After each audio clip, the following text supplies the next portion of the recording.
जी भाई, कल वाला सवाल निकाल लें। आप आ जाएं। Question 15, page number 262। Mobile use करना छोड़ देना हाइब्रिड में, तो क्या फायदा होगा इस तरह क्लासें लेने का। Dove limited commenced development. Dove limited ने डेवलपमेंट शुरू की of a new project on यकम जनवरी 2020 को, और in this regard following expenditures have been incurred. इस मद में ये खर्चे हुए हैं।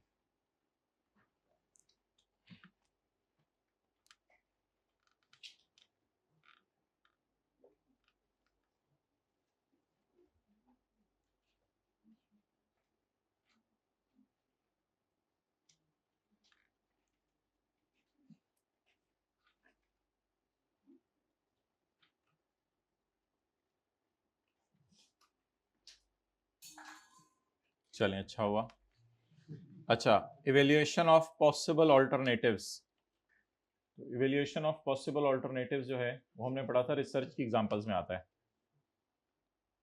और एंड से किसी ने इधर आगे आने तो फर्स्ट रो में जगह है। Evaluation of possible alternatives, pre production prototypes. Pre production prototypes ये डेवलपमेंट एक्टिविटीज में आता है। उसके बाद पायलट प्लांट, ये भी डेवलपमेंट एक्टिविटीज के अंदर आता है। नेक्स्ट जी, आ जाए हाइब्रिड में, लेट आ जाए, आए हैं। नेक्स्ट अगला, fees to register legal title, इसको आप क्या करेंगे, कैपिटलाइज करेंगे। Next, cost of manufacturing samples. अच्छा जी, सैंपल बनाने की कॉस्ट एसेट की कॉस्ट में याद रखिएगा ऐड होती है। ये शायद आपने IAS 16 के अंदर जो है वो बचपन में पढ़ा हो। तो IAS 16 में बचपन में जब तो चलना शुरू किया था आपने, 10-11 महीने के हुए थे, तो उस वक्त आपने शायद पढ़ा हो कि सैंपल बनाने की कॉस्ट एसेट की कॉस्ट में क्या होती है, ऐड होती है। तो इसलिए सैंपल बनाने की कॉस्ट एसेट की कॉस्ट में ऐड होगी। अच्छा जी, उसके बाद जो है इसको हम कैपिटलाइज करेंगे। उसके बाद आगे उसने लिखा हुआ है भाई, कॉस्ट ऑफ मैन्युफैक्चरिंग सैंपल्स के बाद अगली चीज उसने लिखी हुई है brand building cost. Brand building cost, brand को बिल्ड करने की कॉस्ट। अच्छा, ये ब्रांड खुद बिल्ड हो रहा है या बना बनाया खरीद रहे हैं? तो ये उसी तरह की बात है जिस तरह की कल की थी, ब्रांड खुद इंटरनली जनरेट कर रहे हैं। तो जब ब्रांड को आप इंटरनली जनरेट करें तो ये किसी भी सूरत में इनटेंजिबल नहीं हो सकता। तो इसलिए it is not, it is like advertisement भी कह सकते हैं, क्योंकि प्रोडक्ट हमने बना ली है, न्यू प्रोडक्ट हमने बना लिया है, लेकिन उसका भी ब्रांड नेम इतना एस्टेब्लिश नहीं हुआ। तो ब्रांड बिल्ड कैसे हो रहा होगा? मेरे ख्याल से ब्रांड बिल्ड हो रहा होगा क्या करके, एडवर्टाइजमेंट करके। और इसको क्या करेंगे, इन एनी केस एक्सपेंस में डालेंगे, इसको कैपिटलाइज नहीं करेंगे। क्लियर? Okay, next. अब जी आगे पढ़ें। एक स्टार डला हुआ है 32 के ऊपर, 32 के ऊपर स्टार डाल के लिखा हुआ है NRV 20 मिलियन, NRV 20 मिलियन। अब व्हाट डज इट मीन? ये वो नेट रियलाइजेबल वैल्यू नहीं है जो कि इन्वेंट्री में लफ्ज यूज होता है, क्योंकि ये भी हमारी इन्वेंट्री नहीं है, ये एक प्रोडक्ट है जो लैब के अंदर जो है वो बन रही है। इसके लिए उसने लफ्ज यूज किया है NRV का, नेट रियलाइजेबल। ये हाइब्रिड में क्या हो रहा है, थर्ड रो में क्लास ले लेना, इसके बाद कर लीजिएगा जो करना है, या घर से करके आना था। अच्छा, तो NRV क्या है, नेट रियलाइजेबल वैल्यू। तो नेट रियलाइजेबल वैल्यू अब किस चीज की है, इस कॉन्सेप्ट को जरा आपने समझना है। एक छोटी सी मिसाल लेते हैं। आपने एक प्लांट बाय किया 50 मिलियन का,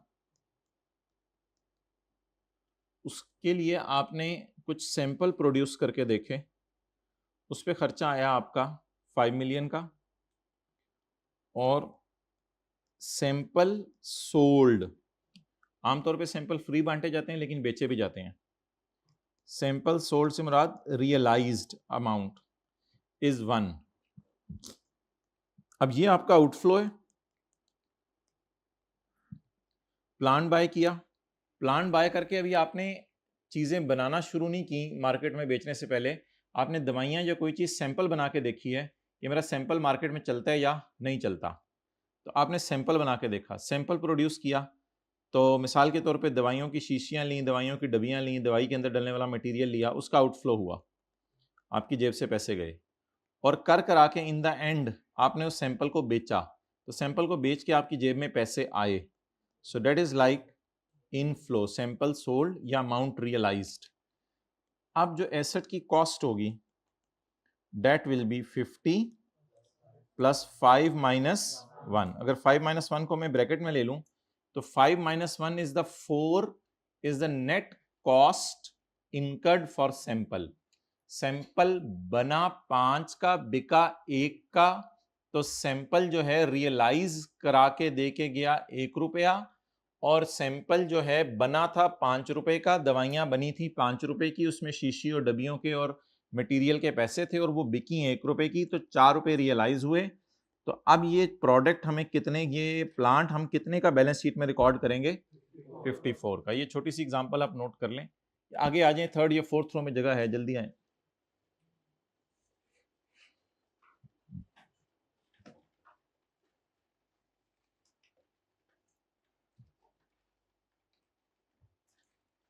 हाइब्रिड में कुछ लोग नोट नहीं कर रहे, मेहरबानी नोट कर लें।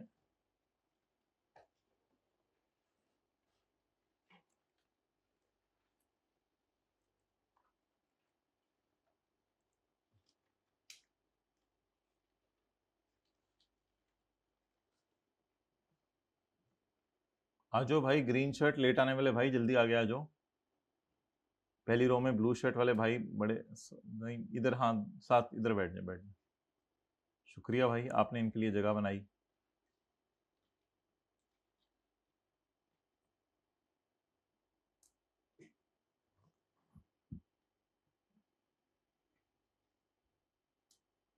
अगर जगह मौजूद हो तो आप खुले दिल से जगह बना के देते हैं या फिर भी तंग दिल से जगह बना के देते हैं? तंग दिल से नहीं, अगर मौजूद हो फिर तो खुले दिल से बना दिया करें जगह।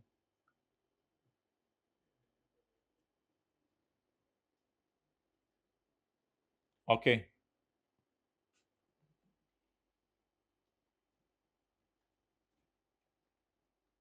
पढ़ पढ़ के लुट मचा दिए या लुट मचाने के बाद पढ़ते हैं? ओके, चलें जी आगे।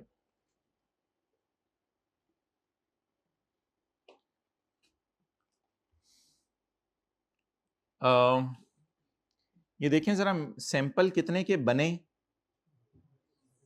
32 के। सैंपल कितने के बने? 32 के। This 32 is like 5।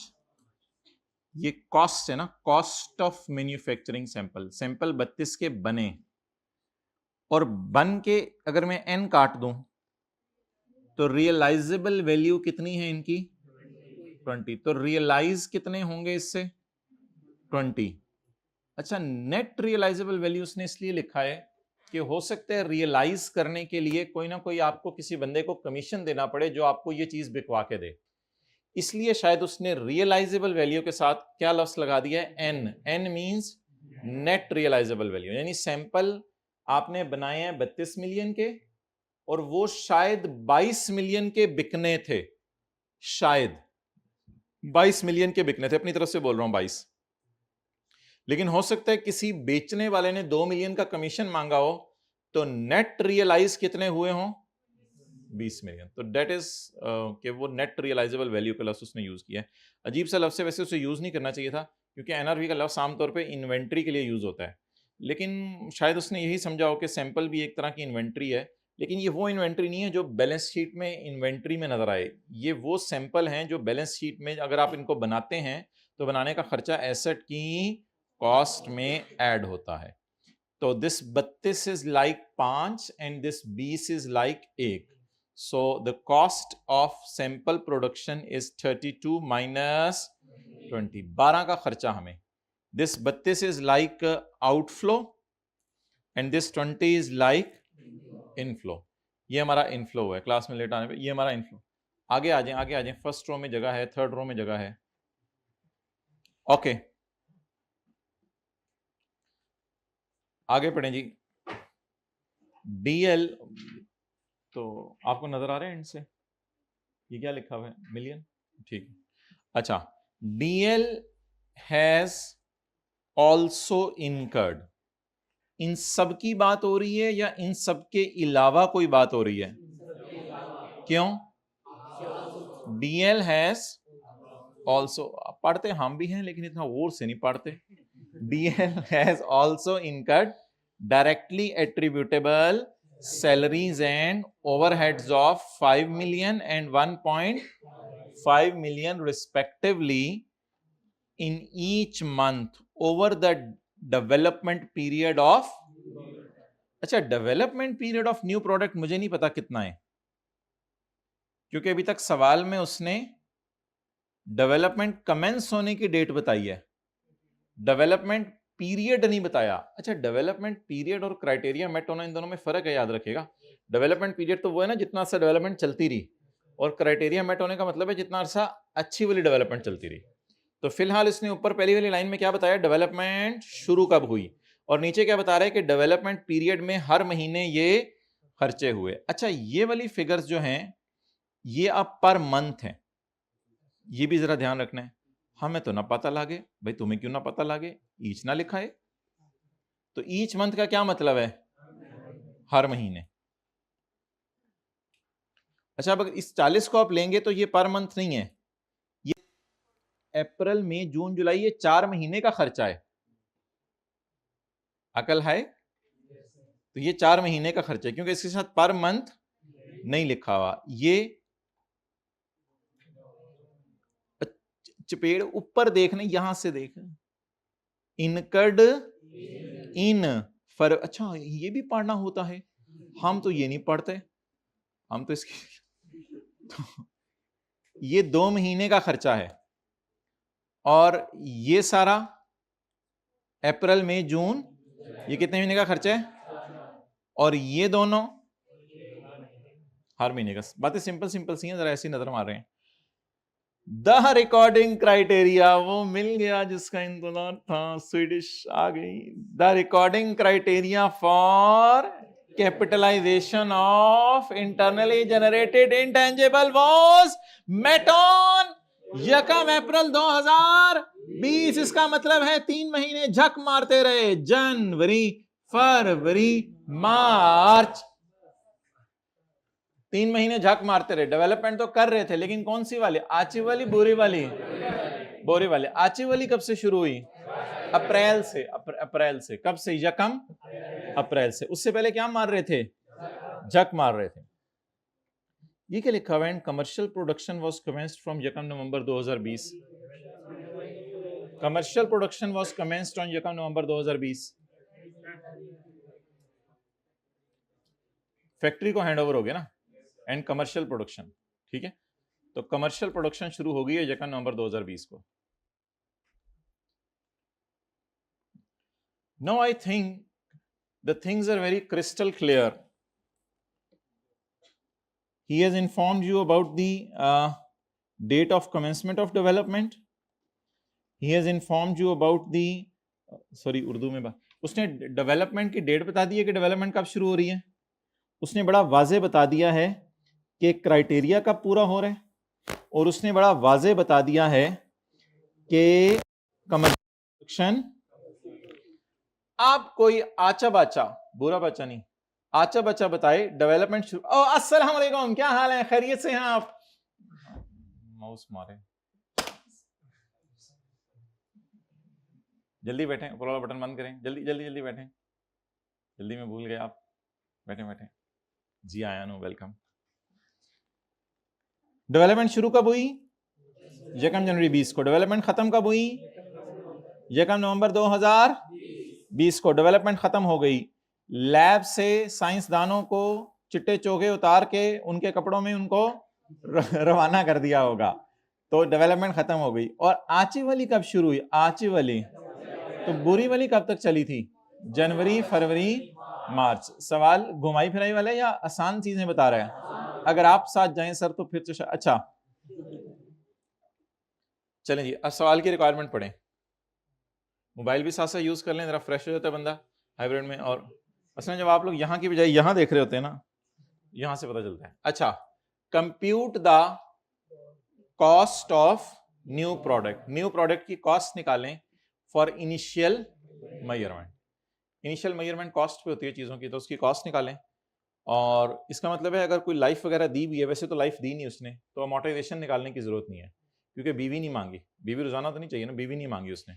तो also discuss the reasons for ignoring any of the above expenditure in computation। और इन्ना लिल्लाहि व इन्ना इलैहि राजिऊन अंग्रेजी लिखनी पड़ेगी। also discuss the reasons for ignoring any of the above expenditure in the computation। अच्छा, कल वाले में हमने कोई खर्चे इग्नोर किए थे? देखें, कई खर्चे इग्नोर किए थे, जैसे स्टाफ ट्रेनिंग इग्नोर किया था। तो अगर इसके बारे में डिस्कस करना होता तो हम लिख आते कि training cost is not a part of cost of its intangible, rather it is charge to profit and loss when it is incurred. तो ये खर्चा इग्नोर हुआ ना। तो जिस चीजों को इग्नोर करना है उसको अंग्रेजी में बताएं। इग्नोर शायद कल भी हमने किया था, मेरे ख्याल से इस 20 को भी इग्नोर किया था, क्योंकि this relates to a development जो कि बुरी वाली डेवलपमेंट चल रही थी, तो इसको भी 20 को हमने इग्नोर किया था। मेरे ख्याल से पूरे सवाल में इस 20 को कहीं नहीं लिया था, 45 को ही पकड़ के कुछ किया था हमने।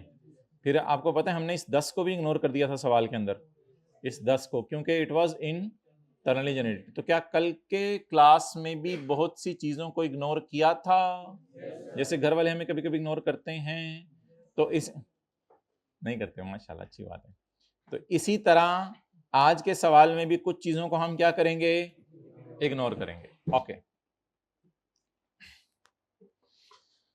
अब जी वन बाय वन शुरू करते हैं और दोनों पार्ट से इकट्ठे खोल लेते हैं। समझ लें, ये सवाल फुल स्टॉप से पहले पार्ट ए है और फुल स्टॉप के बाद पार्ट बी है।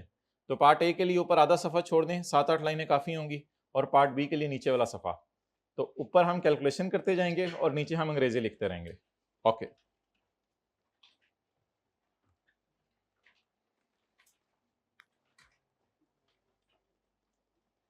तो यहां हम रीजंस डिस्कस कर लेंगे और यहां हम एसेट की क्या निकाल लेंगे? कॉस्ट निकाल लेंगे। शुरू करें। अच्छा जी, रीजंस तो मैं नहीं लिखूंगा, आपको बस लिखवाऊंगा।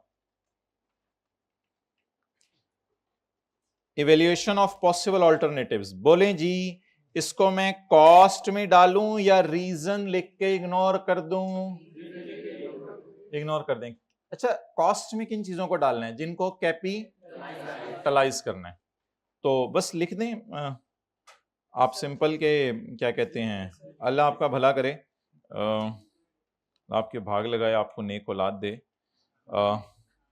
लिखें evaluation of possible alternatives. Evaluation of possible alternatives is a research activity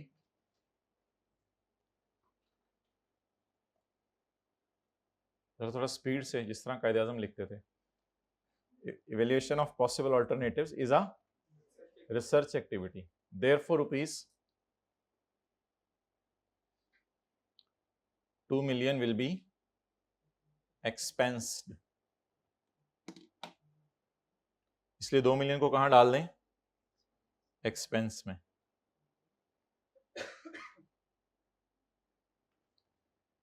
अच्छा जी, प्री प्रोडक्शन प्रोटोटाइप, ये कौन सी एक्टिविटी है?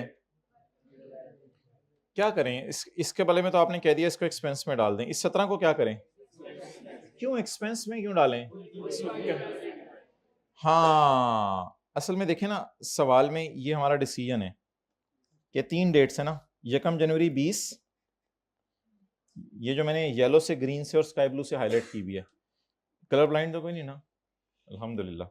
1 अप्रैल 20 और 1 यहां से यहां तक के खर्चे को क्या करना है?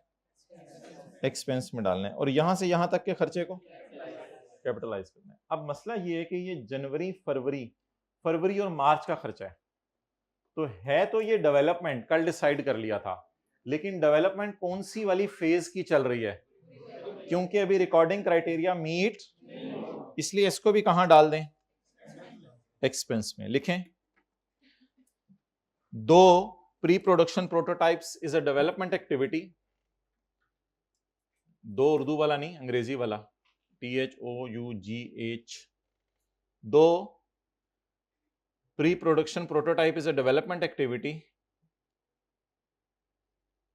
बट हाइब्रिड में थर्ड रो लिख लें, कुछ नहीं होता, बट, शुक्रिया, but it will be expensed because recording criteria is not met in February and March.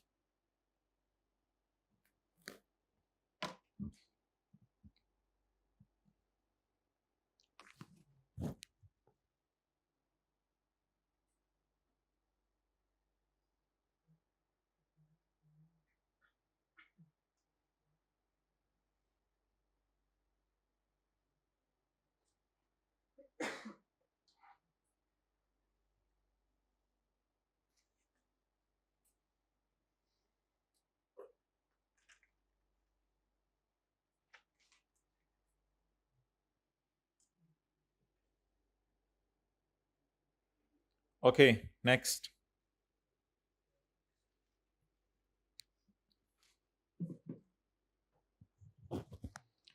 Pilot plant का क्या करना है भाई, अप्रैल मई जून जुलाई 4 महीने का खर्चा है। डेवलपमेंट फेज है, अच्छी वाली बुरी वाली, जगह में अप्रैल से ना, ये मजे का सवाल नहीं है, इसको थोड़ा सा घुमाना चाहिए था। यहाँ पे मार्च से जुलाई लिखता था तो 40 को डिवाइड कुछ करना पड़ना था, फिर मल्टीप्लाई करना पड़ना था, फिर मजा आता। लेकिन ये अब आसान हो गया है कि यकम अप्रैल से रिकॉर्डिंग क्राइटेरिया पूरा हो रहा है और ये अप्रैल मई जून जुलाई का खर्चा है। अब हमें ये नहीं देखने की जरूरत नहीं कि 40 को मैं 4 से डिवाइड करूंगा तो 1 महीने का खर्चा आ जाएगा, लेकिन मुझे वो निकालने की अब जरूरत ही नहीं, क्योंकि इस फिगर को एज इट इज उठा लेता हूँ। तो दो चीजों की हमने रीजन बता दी है, इज इट सो? दो चीजों की हमने रीजन बता दिया। अब इसको कॉस्ट में डालें, क्या नाम है इसका, पायलट प्लांट। कितना, इसकी रीजन नहीं देनी, बस इसको इनिशियल मेजरमेंट कॉस्ट में डालना है बस। आगे, fees to register the legal title, ये भी कैपिटलाइज कर दें। कितना, आगे चलो। कॉस्ट ऑफ मैन्युफैक्चरिंग सैंपल्स, तो अगस्त सितंबर अक्टूबर, ये तो ऑलरेडी काफ़ी लेट हो रहा है खर्चा, और वैसे भी कैपिटलाइज ही होना है, लेकिन 32 नहीं, 32 माइनस 20 सैंपल्स की कॉस्ट। 32 5 रुपए की तरह है और 20 1 रुपए की तरह है। हाँ जी, 12। ब्रांड बिल्डिंग कॉस्ट, इसको नीचे ले जाएं तो brand building cost of ₹16 million will be expensed, बस इस तरह लिख दें रीजंस में जाके, brand building cost of ₹16 million will be एक्सपेंस्ड।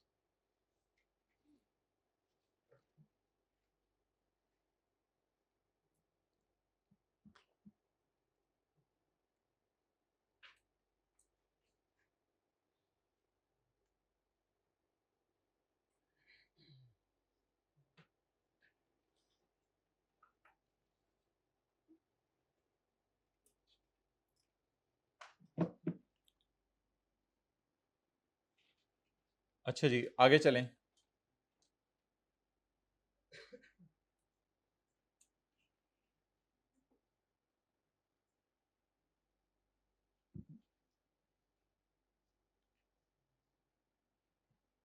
DL has also incurred directly attributable salaries and overheads of 5 million 1.5 million in each month over the development period। भाई सबसे important line ये है, so can you tell me the development period? गलत बात, अप्रैल से नहीं, अप्रैल से नहीं, डेवलपमेंट पीरियड कह रहा है, अच्छा डेवलपमेंट पीरियड तो नहीं कह रहा। जहरी बात है, बुरी डेवलपमेंट चल रही होगी तब भी तो सैलरीज दे रहे होंगे। तो 1 जनवरी से 1 नवंबर तक। 1 नवंबर तक क्यों? Over the development period. So when development ended, when commercial production start, जब कमर्शियल प्रोडक्शन शुरू होगी तब डेवलपमेंट क्या हो गई? खत्म हो गई। तो जब डेवलपमेंट खत्म हो गई तो कमर्शियल प्रोडक्शन शुरू हो गई। यहां से पता चला कि डेवलपमेंट का अरसा इतना है। तो अब जनवरी, फरवरी, मार्च, अप्रैल, मई, जून, जुलाई, अगस्त, सितंबर, अक्टूबर, अक्टूबर कितने महीने? 10 महीने। लेकिन इसको डिवाइडेड बाय 10 उसके चक्कर में पढ़ने की जरूरत नहीं है। क्यों? इसलिए कि ऑलरेडी पर मंथ है। अब इसको डिवाइड किसी से नहीं करना बल्कि डायरेक्ट मल्टीप्लाई करना है। तो जो 5 मिलियन जनवरी, फरवरी, मार्च का है इसको हम रीजंस में डाल देंगे, और जो 5 मिलियन अप्रैल, मई, जून, जुलाई, अगस्त, सितंबर, अक्टूबर का है इसको कॉस्ट में डाल देंगे। तो पहले मैं कॉस्ट में डालता हूं, फिर रीजंस में डाल देता हूं। तो पहले कॉस्ट में डाल दें 5 और 1.5 को। सैलरीज कितनी? 5 2 उंगलियों में गिन ले एक दफा। अप्रैल, मई, जून, जुलाई, अगस्त, सितंबर, अक्टूबर। 5 into 7 मंथ। और ओवरहेड 1.5 into 7। ये ना डायरेक्टली एट्रीब्यूटल ओवरहेड लिखा हुआ है, कोई ऐसा नहीं लिखा हुआ। कुछ और लिखा होगा ना तो वो मैं एक दिन आपको बताऊंगा। बट डायरेक्टली एट्रीब्यूटल का मतलब है खास तौर पे ये ओवरहेड इसी पर्पस के लिए किए हैं। जी पूछें आप सवाल। नहीं, ओवरहेड्स के साथ डायरेक्टली एट्रीब्यूटेबल लिखा हुआ है। अगर डायरेक्टली एट्रीब्यूटेबल ना लिखा होता और एक और लफ्ज लिखा होता वो मैं किसी अगले सवाल में बताऊंगा, तो फिर उसको हम कैपिटलाइज ना करते। डायरेक्टली एट्रीब्यूटेबल को अंडरलाइन कर लें, डायरेक्टली एट्रीब्यूटेबल। अच्छा जी, 5 into 7 35, 1.5 into 7 10.5,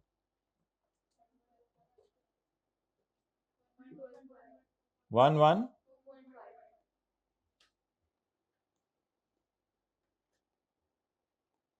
जी। रीजंस में और कितनी हो गई हैं अभी तक? चौथी रीजन लिख लें। सैलरीज ऑफ ₹15 मिलियन जनवरी, फरवरी, मार्च की, एंड ओवरहेड्स ऑफ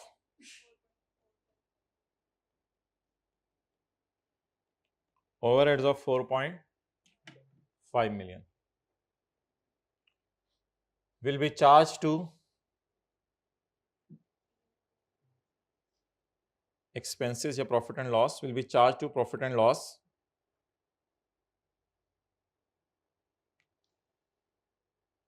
because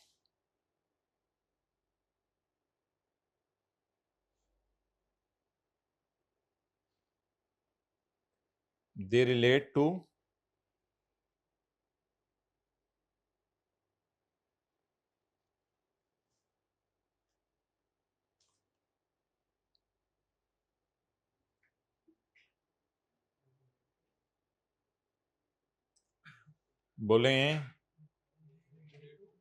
बोलें आगे, they relate to January, February and March when recording criteria was not met।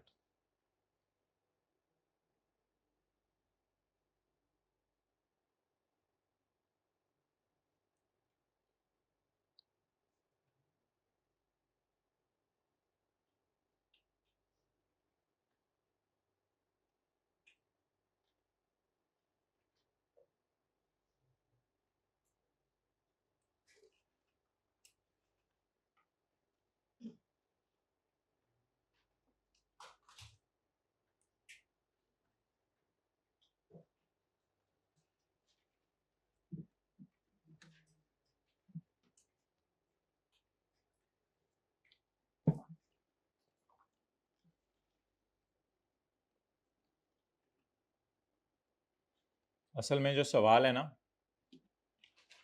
उसका मेन थीम समझ तभी आना था जब ये ऊपर येलो वाली लाइन पड़ी होती और नीचे ग्रीन और स्काई ब्लू वाली लाइन पड़ी होती। क्योंकि येलो वाली लाइन अकेले पढ़ के नीचे ग्रीन और स्काई ब्लू वाली लाइन नहीं पढ़ेंगे तो पता ही नहीं चलना कि किनको कैपिटलाइज करना है, किनको एक्सपेंस में डालना है। तो क्या इनके नाम बता देंगे एक्सपेंस में डालने हैं या कैपिटलाइज करने हैं, या एक और चीज भी देखनी होगी? वो क्या देखनी होगी? 6 क्राइटेरिया मेट हो रहा है या नहीं होगा। तो इनके नाम खाली नहीं बताएंगे ये एक्सपेंस हैं या एसेट हैं, साथ रिकॉर्डिंग क्राइटेरिया भी देखना होगा।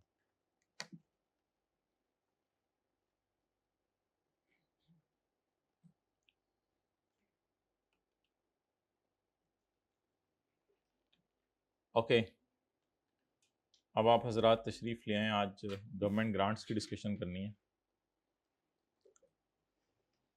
अब किताब है आपके पास, नोट्स में पता नहीं ये चीज़ है या नहीं है। Page number 213।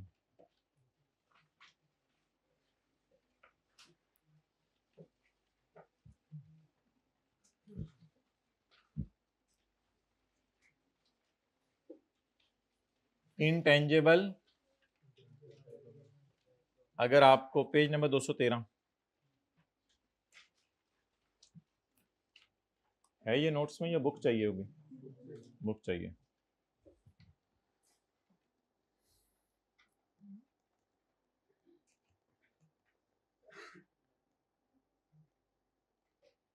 इंटेंजेबल अगर आपको गवर्नमेंट ग्रांट में मिला है तो आपके पास दो ऑप्शंस हैं। इसको रिकॉर्ड करें आप फेयर वैल्यू पे, या रिकॉर्ड करें नॉमिनल अमाउंट जो आपने पे की। यही नोट कर लें किताब पे ही।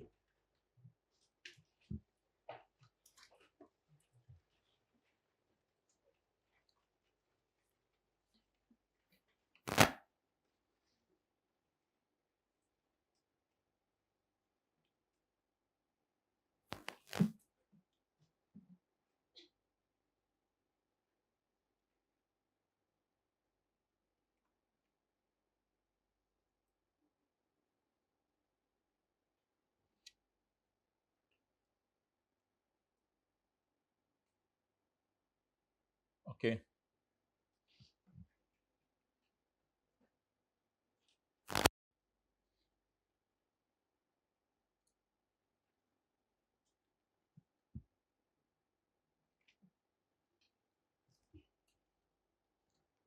Government granted the entity an intangible asset, उसके लिए we paid a nominal amount of ₹2000।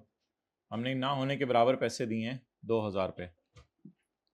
However fair value of the intangible is 50,000, life of intangible is 5 years। अब दोनों सूरतों में हमने एंट्रीज करनी है। अच्छा, अब सारा डेटा छोड़ें, बस ये बताएं कितने का लिया बाजार में, कितने के? 50,000 का। लेकिन मैंने कितने का लिया? लाइफ कितनी है? 5 साल। अगर मैं नॉमिनल अमाउंट पे रिकॉर्ड करता हूं तो मेरी एंट्रीज क्या होंगी? कितने से? Amortisation debit divided by 400। और अगर मैं नॉमिनल अमाउंट पे रिकॉर्ड नहीं करता बल्कि किस पे रिकॉर्ड करता हूं? फेयर वैल्यू पे। तो इंटेंजिबल किस पे रिकॉर्ड होगा? कैश कितना पे किया?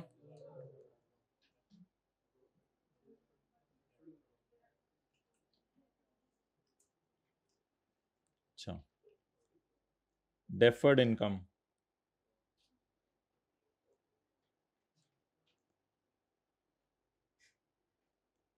इनकम को लफाफे में डाल के रख लें, आहिस्ता आहिस्ता इसको P&L में डालते रहेंगे।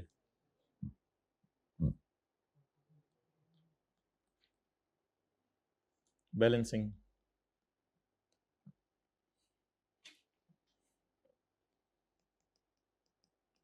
जब 31 दिसंबर आएगा पहले साल का तो आप एंट्री करेंगे क्या? अमोर्टाइजेशन डेबिट और accumulated amortisation credit. Amortisation debit, accumulated amortisation credit. Cost life 5 year। जवाब 10,000।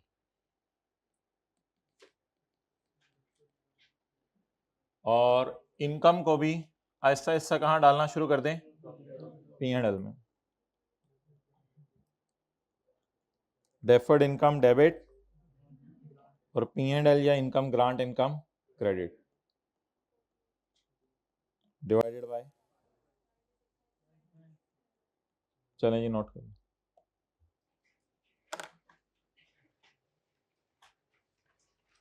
हाइब्रिड में भी कर लेना नोट, कुछ नहीं होता।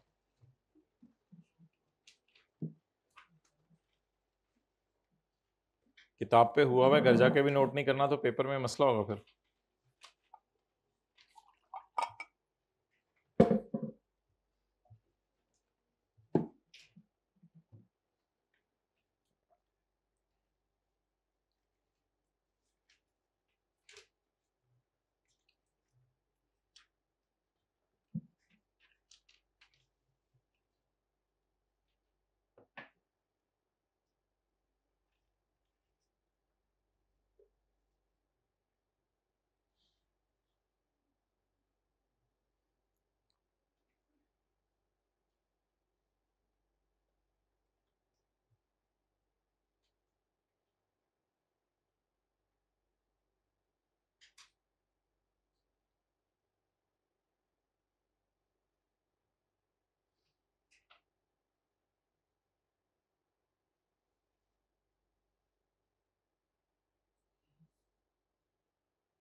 ओके,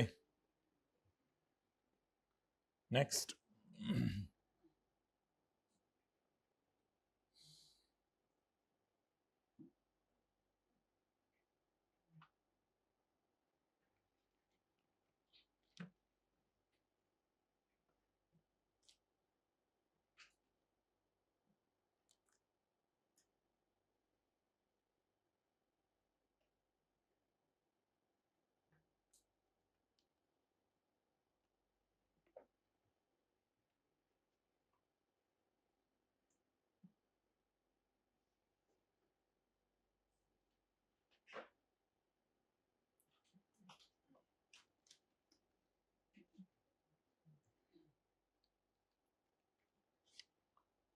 चलें जी आगे। अच्छा बताएं, ये बैलेंस शीट में कैसे जाएगा?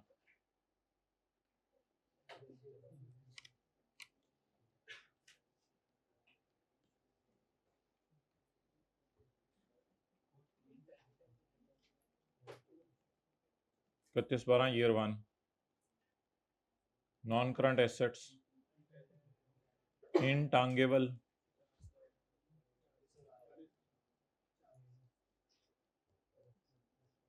हाँ जी आगे बोलें। नॉन करंट, ये लाइबिलिटी तो नहीं है, बस एक तरह की ये है कि इनकम को आहिस्ता आहिस्ता आपने जो है वो रिलीज करना है P&L में। बहरहाल आप क्या करें, क्रेडिट नेचर है, क्रेडिट साइड पे आ रही है तो इसलिए फिर लाइबिलिटीज में शो करनी पड़ेगी। तो कितनी क्रिएट हुई थी, कितनी उसमें से चली गई, तो बैलेंस शीट में कितनी जाएगी, 48 या 90? ये 48,000 या 9600 या दोनों का डिफरेंस? दोनों का डिफरेंस। कितनी क्रिएट हुई थी, जैसे देखें ना एसेट 50 पे क्रिएट हुआ, 10,000 से कम हो गया तो बैलेंस शीट में कितने पे गया, 40,000 पे। तो ये कितने पे क्रिएट हुई, कितने से रिवर्स हुई, तो create minus reversed carried down 38, but 38400 को क्या मैं लाइबिलिटीज में शो कर दूं एज अ डेफर्ड इनकम कितना 38 या और भी कुछ करेंगे? इसका करंट और पोर्शन। अब ऐसा करें, इसको देखें, इसको पकड़ेंगे, इसको पकड़ के बेटा अंदर आओ, तुम्हें मना भी किया हुआ बाहर जाने से, अंदर आओ, इसको सेट करें। इसका कितना पोर्शन अगले साल इनकम में चला जाएगा? कितना अगले साल से उससे अगले सालों में इनकम में जाएगा? 28800। बाकी ये जो 96 माइनस की है ये यहां आ जाएगा, जो रह गया ये किस में चला जाएगा? करंट लायबिलिटीज में। साथ वाले का चेहरा देखें, समझ आ गई है उसको? चेहरे से जज करें जरा। आप लोगों को चेहरे पढ़ने आते हैं लोगों के? अपना चेहरा नहीं पढ़ना आता लोगों के चेहरे।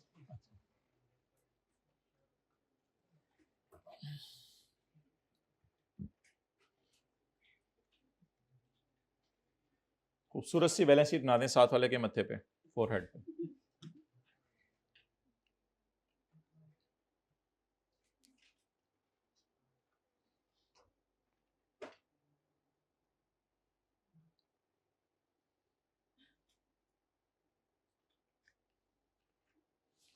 साथ साथ पढ़ते रहना है। अगले टॉपिक्स IAS 38 को रिवाइज करने का टाइम नहीं देंगे, बिल्कुल भी नहीं देंगे, ये एक तल्ख हकीकत है। आपको क्या बताना, आप तो FR1 के डसे, FR1 पढ़े में हैं, तो आपको बताने की जरूरत नहीं है। आपको खुद पता है कि अगले टॉपिक्स फिर पिछले टॉपिक्स का टाइम नहीं देते। पुराने जमाने में ऐसे टीचर होते थे, पढ़ाते थे, क्लास में याद हो जाता था। आजकल वो हालात नहीं है, पढ़ाएंगे क्लास में ही याद हो जाएगा, घर जाके पढ़ना पड़ेगा। ओके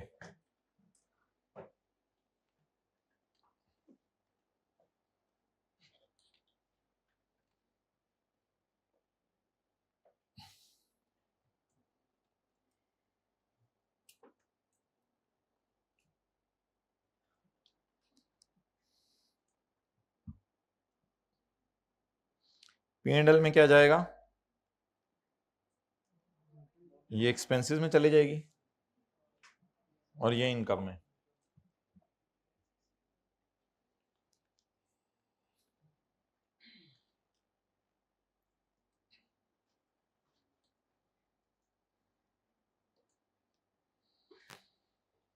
ये कौन सा पेज है?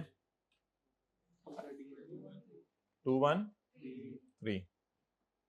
A government transfers or allocate intangible assets such as airport landing rights। आपने जहाज खरीदा, आप जिस मर्जी एयरपोर्ट पे जाके लैंड कर देंगे। ये पहले हुकूमत से इजाजत लेनी पड़ेगी, इजाजत लेनी पड़ेगी आपको। नहीं मैंने जहाज बना लिया, मैं आपके एयरपोर्ट पे आके लैंड करूंगा, हुकूमत कहेगी आ जा फिर।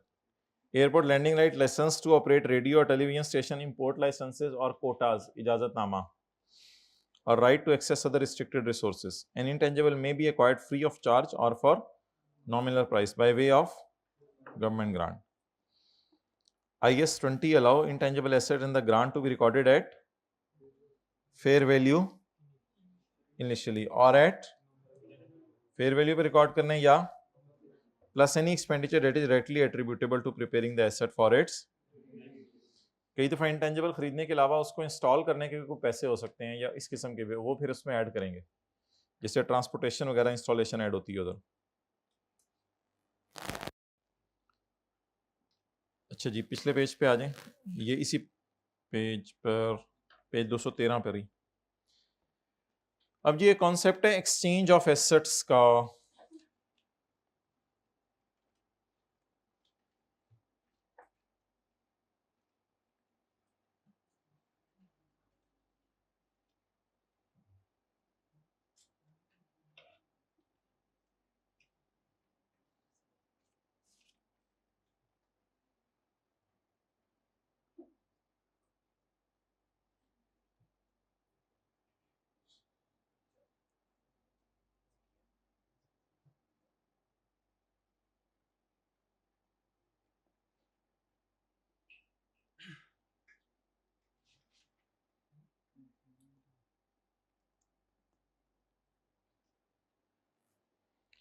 आपके पास ये वाला मोबाइल था। अब आपको ये वाला हजारों ख्वाहिशें ऐसी कि हर ख्वाहिश पे दम निकले। अच्छा, अब आपको ये वाला चाहिए, तो साथ आपको फिर ये भी चाहिए। तो पुराना मोबाइल जा, पैसे जा, नया मोबाइल आ। That is called as exchange of assets. अच्छा, अब सवाल के अंदर डेटे में डिपेंड करता है। कई दफा सवाल में पुराने की फेयर वैल्यू दे देगा, कई दफा सिर्फ नए की फेयर वैल्यू देगा, कई दफा पुराने की भी और नए की भी फेयर वैल्यू दे देगा। तो that all depends on data. ये सारा सवाल के डेटा के ऊपर डिपेंड करता है कि वो आपको क्या डेटा दे रहे हैं। अब सवाल का डेटा बदलने से नए मोबाइल की कॉस्ट बदल जाएगी। नए मोबाइल की कॉस्ट, ये डिपेंड करेगा सवाल में डेटा क्या दिया हुआ है।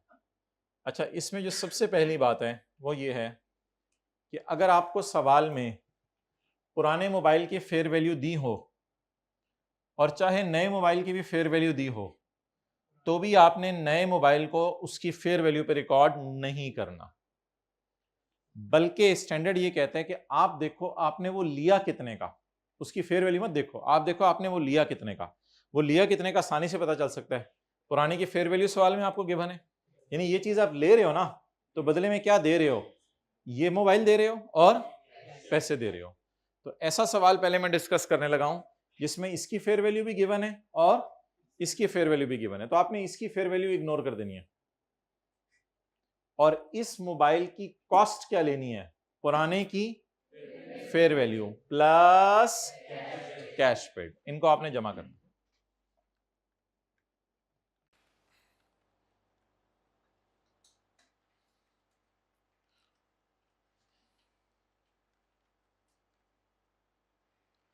If fair value of both assets, अगर दोनों की फेयर वैल्यू गिवन है, ऊपर वाला नीचे वाला याद है, ऊपर वाला नया वाला, नीचे वाला पुराना वाला, याद है?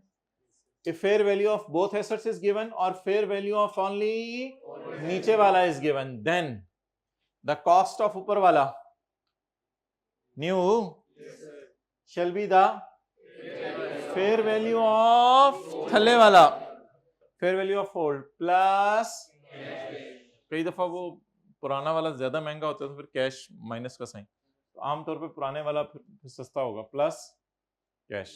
इस लाइन को छोड़ दें अभी। लेकिन अगर सवाल में आपको fair value of only new asset is given, आपको क्या गिवन है? सिर्फ नए की फेयर वैल्यू, तो क्या करेंगे? फिर तो और कुछ कर ही नहीं सकते, फिर कैश को नहीं लेंगे, फिर वो नए की ऑलरेडी फेयर वैल्यू गिवन है, तो फिर द कॉस्ट ऑफ नया वाला इज इक्वल टू। अच्छा, अब पहला सिनेरियो बताएं, दोनों की फेयर वैल्यू गिवन है, तो क्या करें? पुराने की फेयर वैल्यू प्लस कैश। अच्छा, सिर्फ पुराने की गिवन है, नीचे वाले की, तो भी fair value of old plus, और अगर सिर्फ नए की गिवन है, fair value of new. If fair value of both assets is, और से आगे नहीं पढ़ना, if fair value of both assets is,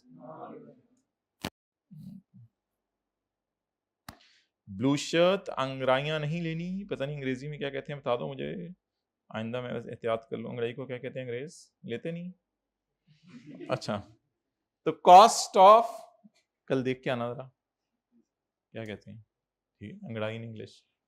cost of new asset is equal to, अब क्या करें? अब दोनों की फेयर वैल्यू गिवन, तो ऐसे मौके पे जब जिंदगी में इंसान फंसे तो बेगम सामने आती है, बेगम हेल्प करती है, याद रखिएगा, बीवी। डेडलॉक हो जाए तो बीवी विल हेल्प। तो बीवी ऑफ ओल्ड एसेट, वो पुराना वाला जो मोबाइल है, plus cash. So that is the real story. Okay, so second row में भाई मुस्कुरा रहे हैं, दांत भी बाहर आ रहे हैं माशाल्लाह, हाइब्रिड में। may Allah give him नेक औलाद। अच्छा जी, शादी तो ऑटोमेटिकली इस दुआ में शामिल है ना। अच्छा जी, calculate the cost of new asset under the following scenarios. सवाल, पुराना मोबाइल छोटे वाला 200 इसकी कॉस्ट, अकोमोडेटेड डेप्रिसिएशन 80, इसकी बीवी 120। अदर इंफॉर्मेशन, ये तो अदर है ना, छोड़े परे। अच्छा यही relevant information. Fair value of पुराना 130, यस नहीं 130। फेयर वैल्यू ऑफ नवा 150, रोकड़ा paid 12। Calculate the cost of नवा under the following statement. If the fair value of नीचे वाला एंड ऊपर वाला, फर्ज करें सवाल में ये दोनों गिवन है, इसका मतलब है ये भी गिवन हाई और ये भी गिवन हाई, तो ऐसी सूरत में कैसे कॉस्ट निकालें high? Fair value of hold plus cash. Okay, क्या हुआ इसको सुबह से? अच्छा अब हम एंट्री क्या करेंगे? सबसे पहले नए की कॉस्ट निकालें। The person sitting at the third row is trying to take angadai and stop him. Okay, thank you. लेकिन ले लिया करो पूरी, फिर ऐसे बीच में छोड़ के मजा नहीं रहना। अच्छा हम बताएं नए की कॉस्ट कैसे निकालनी है। पुराने की फेयर वैल्यू बोलें 130 प्लस 142। मुस्कुराते चेहरे के साथ बैठा करें, ये बिल्कुल सीरियस चेहरा होता है ना, इसके साथ बैठने का कोई फायदा नहीं। 200, ये तो डिस्पोजल की एंट्री कर रहा हूं ना मैं। नवा आ पुराना च च, और इसकी कम्युनिटी डेप्रिसिएशन भी किताबों से निकाल दें। कैश कितना? कैलकुलेटर यार मेरे घर से लाता हूं, कैलकुलेटर मेरे घर से ला दो, यहां से 25 मिनट लगेंगे, निकलो यहां से। शुक्रिया। गेन लॉस, गेन लॉस, अब यही नहीं पता, इतने बड़े हो गए अभी तक ये नहीं पता। डेबिट साइड पे आए तो क्रेडिट साइड पे आए तो गेन। चलें जी एनओटी कर लें, नोट कर लें भाई। फोर्थ रो हाइब्रिड क्लास में पहले नंबर पे जो बॉय बैठा हुआ है व्हाइट शर्ट और ब्लू जीन्स पहन के, आप पहले दिन आए हैं आज? दूसरे दिन आए हैं? क्रेडिट साइड पे आ रहे हैं भाई, ये देखा यही मसला, ये FR1 भी हो जाएगी, सब कुछ हो जाएगा, CA भी हो जाएगा, डेबिट क्रेडिट नहीं पता चलना। P&L balancing,